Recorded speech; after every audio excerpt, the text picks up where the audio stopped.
Bonjour chers amis, ça fait un peu longtemps, mais je suis de retour par la grâce de Dieu. Et comme toujours, je suis là ce matin pour partager la parole de Dieu, la parole vivante et transformatrice du Seigneur. J'aimerais parler aujourd'hui à ceux qui se posent la question, comment est-ce que je peux faire pour ouvrir mon cœur à Jésus? Comment est-ce que je peux faire pour devenir un véritable chrétien? Alors, le titre de notre message de ce matin, c'est comment ouvrir son cœur à Jésus. Comment ouvrir son cœur à Jésus. Nous allons pour cela lire dans Romains, l'épître de Paul aux Romains. Romains chapitre 10, verset 9. Romains chapitre 10, verset 9. Il est écrit, « Si tu confesses de ta bouche le Seigneur Jésus et si tu crois dans ton cœur que Dieu l'a ressuscité des morts, tu seras sauvé. » Dans la Bible dit, « Si tu confesses de ta bouche le Seigneur Jésus et si tu crois dans ton cœur que Dieu l'a ressuscité des morts, tu seras sauvé. » Amen. La Bible dit, si tu crois dans ton cœur et si tu confesses de ta bouche, tu seras sauvé. Le salut, ce n'est pas quelque chose qui soit hors de la portée de l'homme. Regardez un peu comment Dieu parle. Dieu ne dit pas que le salut, c'est quelque chose d'extrêmement cher, d'extrêmement rare, d'extrêmement important, et que si on veut l'obtenir, il faut faire quelque chose d'extrêmement difficile, quelque chose qu'on n'a jamais fait, quelque chose de tellement compliqué, non. Bien que le salut soit important, bien que le salut soit la chose la plus chère dans ce monde, curieusement, c'est la chose la plus simple à obtenir, la plus facile à obtenir.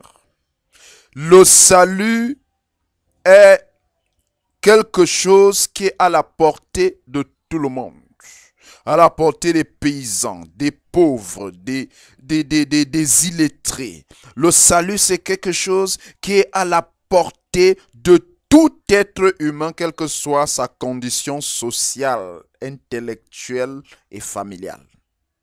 La Bible dit, pour être sauvé, tout ce que tu as besoin de faire, c'est de croire dans ton cœur que Dieu a ressuscité Jésus-Christ d'entre les morts et de confesser de ta bouche. Point final. Voilà. Si tu le fais, alors tu auras invité Jésus-Christ dans ton cœur. Jésus-Christ viendra et transformera ta vie. Il te donnera un nouveau cœur. Il te donnera une nouvelle pensée. Il va régénérer ta pensée. Il va transformer ta vie. Il est écrit dans Apocalypse chapitre 3 verset 20. C'est Jésus qui parle. Il dit, « Voici, je me tiens à la porte de ton cœur et je frappe. Si tu entends ma voix et si tu ouvres ta porte, je vais entrer chez toi, je vais souper avec toi. » Vous vous rendez compte? Le Seigneur vient nous chercher. Le Seigneur vient nous proposer le salut.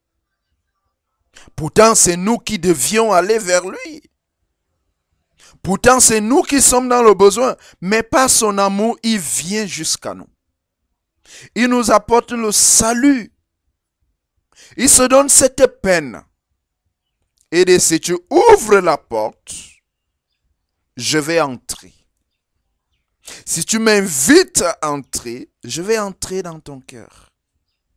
Je vais te changer. Je vais te transformer. Alors, ce qu'il faut savoir, chers amis, c'est que la vie éternelle n'exige pas quelque chose d'extraordinaire. Bien que ce soit un don extraordinaire, il n'exige pas des conditions extraordinaires. Non. Dieu a rendu le salut aussi simple pour tout le monde. Ça signifie que quelqu'un peut être sauvé n'importe où et n'importe quand. Même si c'est à 3 heures du matin, tu peux croire dans ton cœur et confesser de ta bouche. Tu peux être au champ et accepter Jésus dans ton cœur. Tu peux être dans ton bureau et accepter Jésus dans ta vie. Et Jésus va entrer. Il ne s'agit pas de la porte physique. Il ne s'agit pas d'une porte physique. Il ne s'agit pas d'une maison physique. Mais il s'agit de notre maison, c'est-à-dire qui est notre corps. Hein? Et maintenant, la Bible dit, notre corps est le temple de Dieu. Et Jésus veut entrer dans ce temple-là pour y demeurer. Donc, il veut donc entrer dans notre cœur. Notre cœur, qui est le centre de notre vie.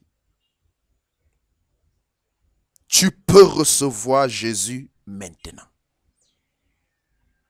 Tu peux inviter Jésus dans ton cœur tout de suite. Et dire, oh Seigneur, j'ai péché.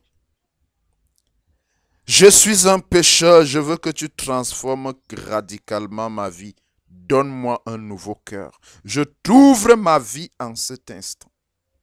Je crois que Dieu t'a ressuscité des morts. Je crois que c'est toi que Dieu a envoyé pour mon salut. Je n'ai pas besoin de passer par un autre intermédiaire. Je viens à toi, Jésus, parce que tu as dit, venez à moi, vous tous qui êtes fatigués et chargés.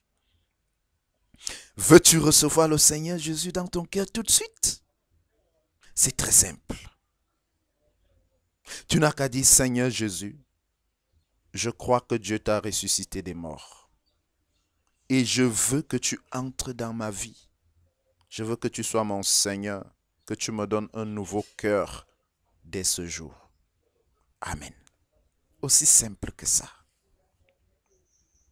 Mais si tu invites le Seigneur Jésus dans ton cœur, ce n'est pas une formalité verbale. Jean-Baptiste a dit à ceux qui venaient se faire baptiser, il a dit, produisez donc des fruits dignes de la repentance. Pour dire qu'il ne suffit pas de dire, Seigneur, entre dans ma vie. Il faut que ce changement puisse se matérialiser dans les actes de chaque jour.